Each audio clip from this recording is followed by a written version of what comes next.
கண்டிக்கப்பட வேண்டியவர்கள் அல்ல. செய்து கொள்ளுங்கள் அல்லது சேர்ந்து கொள்ளுங்கள், அப்படித்தான் நம்ம நிறைய விஷயத்தை சொல்லணும்.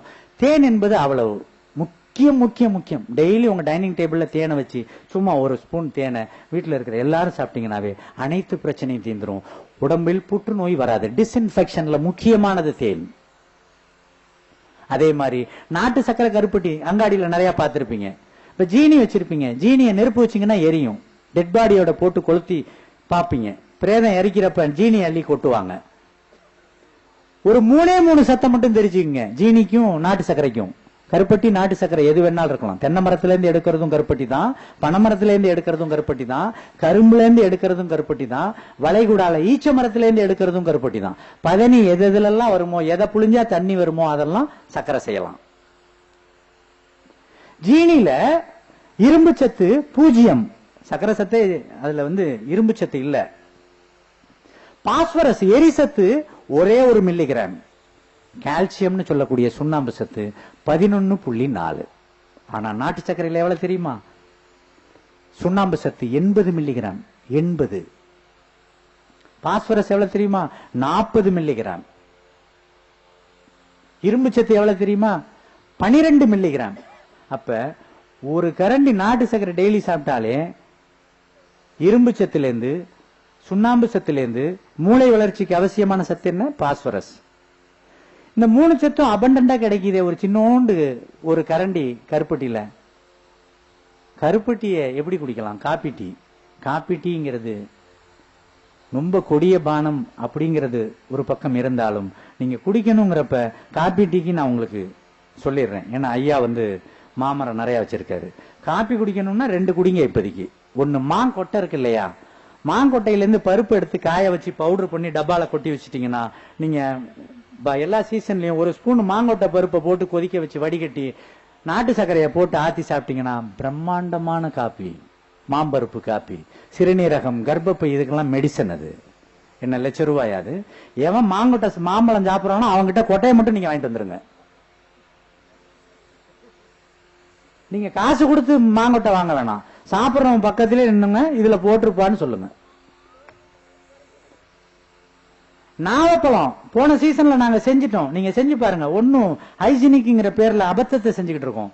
நாவப்பழத்தை சாப்பிட்டு துப்புறான்ல, அந்த கொட்டையை வாங்கி கழுவி காய வச்சு பவுடர் ஆக்கிட்டீங்கன்னா நாவக்கொட்டை காப்பி பிரம்மாண்டமா உங்க உடம்புல வேலை செய்யும். காப்பின்னா இந்த 2 பயன்படுத்திக்கங்க. வெல்லம் போட்டு ஆத்திக்கங்க. டீ குடிக்கணும்னு ஆசைப்படுத்தீங்களா? மா இலை இருக்கு பாத்தீங்களா, இந்த இலைய ப்ரூன் பண்ணுவாங்க. மாமரம் வச்சிருக்கவங்க ஆஃப் சீசன்ல ப்ரூன் பண்ணணும். அந்த ப்ரூன் பண்ற இலையெல்லாம் காய வச்சு பவுடரா ஆக்கி வச்சுக்கிட்டீங்கன்னா, மா இலைய கொஞ்சம் போட்டு கொதிக்க வச்சு அதை வடிகட்டி அதுல நாட்டு சர்க்கரையை கலந்து சாப்பிட்டீங்கன்னா மேங்கோ டீ. கொய்யா இலைய காய வச்சு பவுடர் பண்ணிக்கிட்டு அதை போட்டீங்கன்னா கோவா டீ. செம்பருத்தி இலைய காய வச்சு போட்டீங்கன்னா செம்பருத்தி இலை ஹைபிஸ்கஸ் டீ. எலுமிச்சை இலை இருந்துச்சுன்னா அதுல கொஞ்சம் போட்டுக்கிட்டீங்கன்னா பிளேவர் என்ஹான்ஸ்மெண்ட், வாசனை நறுமணமா இருக்கும். அப்ப கொய்யா இலை சக்கரை வியாதிக்கு ரத்த கொதிப்புக்கு மருந்து, மா இலை சிறுநீரகம் போன்ற பிரச்சனைகளுக்கு மருந்து, செம்பருத்தி இதயம் போன்ற ஒரு கார்டியோ ரிலேட்டட் டிசார்டருக்கு செம்பருத்தி இலை டீயை சாப்பிடுங்க. அப்ப இதை விட இன்னும் கூட போய் சொன்னா, எந்த இலையை தின்னா செத்து போயிடுவீங்களோ அதை தவிர எல்லாத்தையும் டீ போட்டு குடிக்கலாம். அப்ப செலவு தேவையில்லையே, செலவுங்கிறதே இல்லையே உங்களுக்கு. அப்ப என்ன வேணும்? ஆரோக்கியமா இருக்கிறதுக்கு ஆசை மட்டும் படணும். ஆசைப்பட்டாலே போதும். உழவர்கள் நிறைய பேர் இருக்காங்க. ஒண்ணு நீங்களா இருந்தா செஞ்சுக்குங்க, இல்ல ஐயா இன்னமே இதெல்லாம் பவுடர் ஆக்கி 100 கிராம் 200 கிராம்னு வச்சிடலாம். ஆர்கானிக் காப்பி கொட்டையை சாப்பிடணும்னு அவசியம் இல்லை. ஏன்னா பாம்பேக்கு ஒரு 5-6 வருஷத்துக்கு முன்னாடி ஆர்கானிக் இதுக்கு போறப்ப தஞ்சாவூர்ல இருந்து ஒரு நண்பர் என்கிட்ட சொன்னார், எனக்கு ஒரு உதவி செய்யணும். அவரு இப்ப குருமூர்த்தி மாதிரி கோகுல் மாதிரி ஆர்கானிக் சாப்பிடக்கூடிய நண்பர்கள், மது அருந்துறவர் சொன்னாரு, நான் நெட்ல பாத்துட்டேன், பாம்பேல ஜெர்மன்ல இருந்து ஒரு கம்பெனி ஆர்கானிக் பிராண்டி கொண்டாந்து விக்கிறாங்க, எனக்கு ஆர்கானிக் பிராண்டி வாங்கிட்டு வாங்குறாரு. இந்த வேலை எல்லாம் நான் வச்சுக்க மாட்டேன், நீ என்னையா நீ இயற்கைன்னு சொல்லிவிட்டு பிராண்டியை பத்தி உனக்கு என்னையா ஆர்கானிக் பிராண்டி இருக்குல்ல, நீ ஆர்கானிக் மார்க்கெட்டில் தானே, நீ வாங்கிட்டு வா அப்படின்னாரு. நம்மளால முடியாது அப்படின்னு, தங்க ஊசின்னு வயிற்றுல குத்திக்க முடியாது.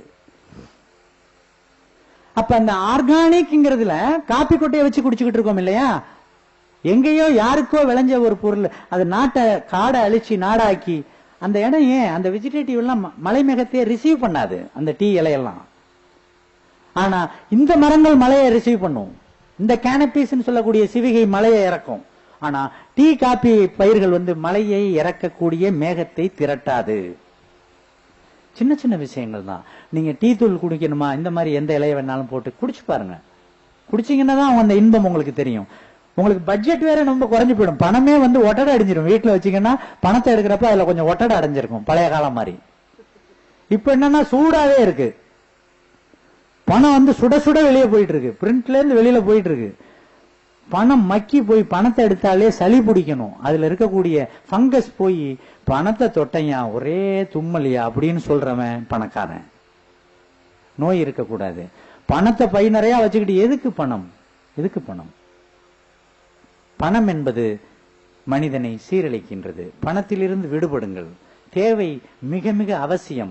தேவையை பூர்த்தி செய்ய இயற்கை பிரபஞ்சத்தில் நிரம்ப தந்திருக்கிறது. அதான் மகாத்மா காந்தி, இந்த ஒட்டுமொத்த மக்களின் தேவையை இந்த பூவி பூர்த்தி செய்யும், ஆசையை பூர்த்தி செய்யாது எந்த காலத்திலையுமே. உங்க எல்லா தேவைக்கும் இருக்கு, உங்க எல்லா தேவைக்கும் இந்த பிரபஞ்சத்தில் இருக்கு. நீங்க எப்படி வேணாலும் சாப்பிடுங்க. நான் சுடுதண்ணீர் குடிச்சு பழக்கப்படுத்திட்டேன், காப்பி டீ தவிர்க்க வேணாம், குடிங்க. இந்த காப்பி, மாங்கொட்டை காப்பி, நாவக்கொட்டை காப்பியை குடிங்க, டீ இதை சாப்பிடுங்க. சின்ன விஷயம் தானே. புரிந்து கொள்வதிலேயே நம்ம குறைச்சி இது பண்ணணும். இட்லி சாப்பிடணும். இட்லி எப்படி சாப்பிடுறது? நவீனத்துல FAO, food and agriculture organisation, ஜெனீவால இருக்கு இல்லையா, அதுல ஆய்வு பண்ணிருக்காங்க. ஏசியன் கண்ட்ரில இருக்கிற டிஃபன் எல்லாத்தையுமே அங்க கொடுத்து ஆய்வு பண்ணி எந்த டிஃபன் நல்லதுன்னா முதல் பரிசு இட்லிக்கு தான் கொடுத்திருக்காங்க. நம்ம சாப்பிடுற இட்லிக்கு தான் ஃபர்ஸ்ட் பிரைஸ். ஆனா இட்லி எப்படி இருக்கணும்? நிறைய பேர் இட்லி அரைச்சி மாஸ்டரா இருப்பீங்க. என் வீட்டுல செஞ்சாங்கன்னா அப்படியே பஞ்சு மாதிரி இருக்கும். ஆனா சாப்பிட்டவன் சிக்கலால இருக்கான், சக்கரை வியாதியோட இருக்கானே. அப்ப உங்க இட்லி பஞ்சா இருந்து என்ன அர்த்தம்? ஏன் சக்கரை வியாதி வந்துச்சு, ஏன் பிபி வந்துச்சு? எளிமையா தெரிஞ்சுக்குங்க. இட்லிக்கு அடிப்படையான பொருள் 2. ஒன்னு அரிசி, இன்னொன்னு உளுந்து. நாளையில இருந்து அரைச்சு பாருங்க. அரைச்சு பார்த்துட்டு ஐயாட்ட பதிவு பண்ணுங்க. அந்த அரிசி கைக்குத்தல் அரிசியா இருக்கணும், தீட்டாத அரிசியா இருக்கணும். ஒண்ணு. உளுந்து தோலோட இருக்கணும். அவ்வளவுதான் விஷயம். வெள்ளை உளுத்தம் பருப்பு போட்டீங்கன்னா மாட்டிக்கிட்டீங்கன்னு அர்த்தம். நீங்க பெண்கள், குறிப்பா சின்ன பிள்ளைங்க எல்லாம் குரு மாதிரி, ராஜராஜன் மாதிரி, இந்த மாதிரி சுரேஷ் மாதிரி இருக்கிறவங்க எல்லாம் பாக்குறப்ப இவங்க கூட வீட்டுல சமைக்கலாம்னு நினைக்கிறேன். ஏன்னா என் வயசுல இருக்கிறவங்க வீட்டுல பெண்கள் சமையல்னு அர்த்தம். இப்ப அடுத்த தலைமுறை டே காப்பி போட்டியாடா, நான் ஏந்திரிக்கலன்னு கேட்கக்கூடிய பெண்கள் இருக்காங்க. இப்ப நாகரிக வளர்ச்சி. அவங்களுக்குள்ள ஒத்து போறப்ப நமக்கு என்ன அர்த்தம்? அந்த பிள்ளைகளுக்குள்ளேயே ஒத்து போறப்ப நமக்கு ஒன்னும் வருத்தம் கிடையாது. அப்ப சமைக்கிறவங்க ஆம்பளையோ பொம்பளையோ அதை பத்தி எனக்கு கவலை இல்ல. ஆனா இட்லிக்கு போடணும்னு முடிவு பண்ணிட்டீங்கன்னா கைக்குத்தல் அரிசி, உளுந்து எப்படி இருக்கணும்? தோலோட இருக்கணும். அதுல இன்னொரு புள்ளி வரத்தையும் உங்களுக்கு சொல்லிடுறேன். அந்த உளுந்த 5 மணி நேரம் தண்ணியில முழுக்கி 5 மணி நேரம் தண்ணிக்கு வெளியில எடுத்து வச்சுக்கினே எல்லாம் முட்டிக்கிட்டு முளைக்க ஆரம்பிக்கும். லேசா அந்த அந்த தோல் உடையும், வயிற்றுக்கிட்டு அப்படி உடைஞ்சு அப்படி முட்டும். அதை அரைச்சிங்கன்னா அந்த உளுந்துல எவ்வளவு ஊட்டச்சத்து இருக்குன்னு விஞ்ஞானிகள் பதிவு பண்றாங்க தெரியுமா? 300 மடங்கு ஊட்டச்சத்து கூட. 3 மடங்கு கிடையாது. 10 ரூபாய்க்கு உளுந்து வாங்கினீங்கன்னா 300 மடங்குனா எவ்வளவு? 3000 ரூபாய் மதிப்புக்கு ஊட்டச்சத்து. Designer food. இன்னைக்கு பிரச்சனையே அதான். உலக அளவில் அமெரிக்கால டிசைனர் ஃபுட் வந்துகிட்டு இருக்கு. அந்த டிசைனர் ஃபுட்ங்கிறது தான் இப்ப நடக்கிற அங்காடிகள் எல்லாம். நாம் என்ன சாப்பிட போறோங்கிறத டிசைன் பண்றீங்க வீட்டுல. இட்லி இட்லி எப்படி இருக்கணும்? கைக்குத்தல் அரிசி, தோலோட உளுந்து, அந்த உளுந்து முளைக்க வச்ச உளுந்து, கொஞ்சம் வெந்தயம், இதை போட்டு அரைச்சி அதுக்கு என்ன வேணாலும் கறிகாயோட சேர்த்து ஒரு சட்னி செய்யுங்க. அப்ப அந்த இட்லி உங்களை பாதுகாக்கும். இதுல என்னை பொறுத்தவரை ஆடுதுறை 43, கோ 43 இந்த மாதிரி ஒட்டு ரகங்களை நான் ஒத்துக்கிறது இல்லை. அது எந்த ரகமாக இருந்தாலும் பாரம்பரிய ரகங்களை மட்டும்தான் நான் ஒத்துக்கிறது. அத உங்களுக்கு புரியணும்னா நீங்க எப்ப வேணாலும் என்கிட்ட தொலைபேசியில பேசலாம். ஒரு தாவரம் இன்னொரு தாவரத்துடன் தானே இணைந்து ஒரு தாவரத்தை உண்டு பண்ணுமேயானால் அதை நாம் ஏற்றுக்கொள்ளலாம். ஒரு மனிதன், அவன் விஞ்ஞானி என்ற பெயரிலோ அல்லது உழவன் என்ற பெயரிலோ 2 தாவரத்தை இணைத்து ஒரு தாவரத்தை எடுப்பானேயானால் அது ஏற்புடையது அல்ல. அதுக்கு மரபு குணம் இருக்காது. அது யார் செஞ்சாலும் சரி. நெற்றிக்கண் திறப்பினும் குற்றம் குற்றமே. ஒரு மியூட்டேஷன் தமிழ்ல சடுதி மாற்றம். ஒரு உயிர் தன்னை மேன்மைப்படுத்துகிறது மியூட்டேஷன்ல, அந்த ஜெனடிக் கேரக்டரை மேன்மைப்படுத்துதுன்னா விஞ்ஞானிகள் எவ்வளவு வருடம் ஆகும்னு பதிவு பண்ணிருக்காங்க தெரியுமா? 15,000 வருடங்கள், 15,000 years. அத 6 வருடத்துல ஒரு வெரைட்டியா ரிலீஸ் பண்றோம்னா அதுவும் மனிதனின் பேராசையை தவிர இந்த பிரபஞ்சத்தின் அடிப்படை ஆசை அல்ல. எவாலுவேஷன் தியரி, பரிணாம வளர்ச்சி, தானே தன்னை புதுப்பித்துக் கொள்ளும். மனிதன் கணித்து புரிந்து பொறுக்கி திங்க வேண்டும். திரும்ப திரும்ப அதே வார்த்தை தான், மிக அருமையான யோக்கியமான வார்த்தை, பொறுக்கி தின்பது.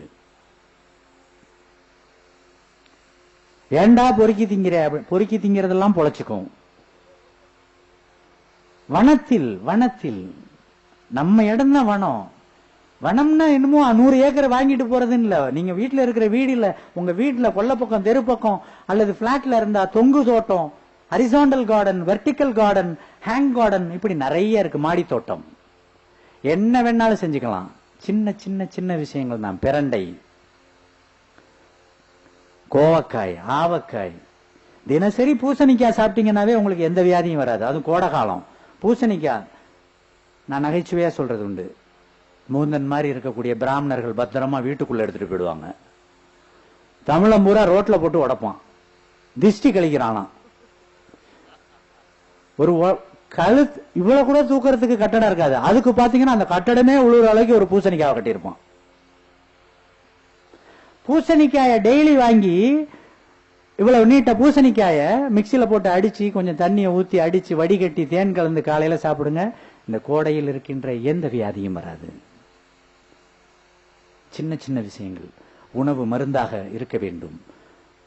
அந்த உணவு தான் உடலை வளர்க்கும். உடல் தான் நுண்ணுடலை உள்ளுக்குள்ள வச்சிருக்கு. மைண்டுங்கிறது. என் பிள்ளை சரியா நல்லாதாங்க படிக்கிறான், சரியா நினைப்பு வர மாட்டேங்குது, நல்லாதாங்க எல்லா வேலையும் செய்யறான், ஆனா சோர்ந்து போயிடறான். என்ன காரணம்? உணவில் குறைபாடு. காலில் போடுற செருப்புக்கு கொடுக்கிற முக்கியத்தை நம்ம வயிற்றுக்குள்ள போடுற உணவுக்கு தர்றதில்ல. செருப்பு எந்த செருப்பு வேணாலும் வாங்குறதில்ல. நைக்கி தான் வேணும், பூமா தான் வேணும், வாட்ச் இந்த பிராண்டு தான் வேணும், கார் இந்த பிராண்டு தான் வேணும். ஆனா என்ன இருக்கு? பஜ்ஜி இருக்கு, அதுல 2 கொடு வாங்கி உள்ள தள்ளிடுறது. அப்படின்னாவே என்ன அர்த்தம்? 108 கூப்பிட போறீங்கன்னு அர்த்தம். 108 வந்தவொடனே லபோதீபம் அடிச்சுக்க கூடாது, சந்தோஷமா செத்து போயிடணும். 108க்கே கூப்பிடாதீங்க யாரும். அங்க போய் சாவறத வீட்லயே செத்து போயிடலாம் இல்லையா? 108 சொல்றது நீங்க எல்லா தப்பும் பண்ணி சாகரத்துக்கு 1 மணி நேரத்துக்கு முன்னாடி போய் பொழைக்க வைக்கிறதுக்கு பேரு தீர்வு அல்ல. உங்க வீட்டில் இருக்கிற எல்லாருடைய உயிரும் உடலும் உங்கள் பொறுப்பில், உங்கள் கையில் இருக்கு. அதில் ஒவ்வொரு வேளையும் ஒவ்வொரு நிமிடமும் விழிப்புணர்வோடு இருந்து இயற்கை உழவர்களை பாதுகாத்து இயற்கை உணவை உண்டு இயற்கை வாழ்வியல் வாழ்ந்தால் உழவு என்பதும் வாழ்க்கை என்பதும் இன்பமயமானது. நண்புங்கள் நண்பர்களே, சகோதர சகோதரிகளே, நம் சமூகம் நம்மை மட்டும் நம்பி இருக்கிறது. நம் எதிர்காலம் நாம் நினைத்தால் மலரும். நினைப்போம். இன்றிலிருந்து குறைந்தபட்ச செயலில் இறங்குவோம். வாருங்கள், அனைவரும் செயல்படுவோம். நன்றி, வணக்கம்.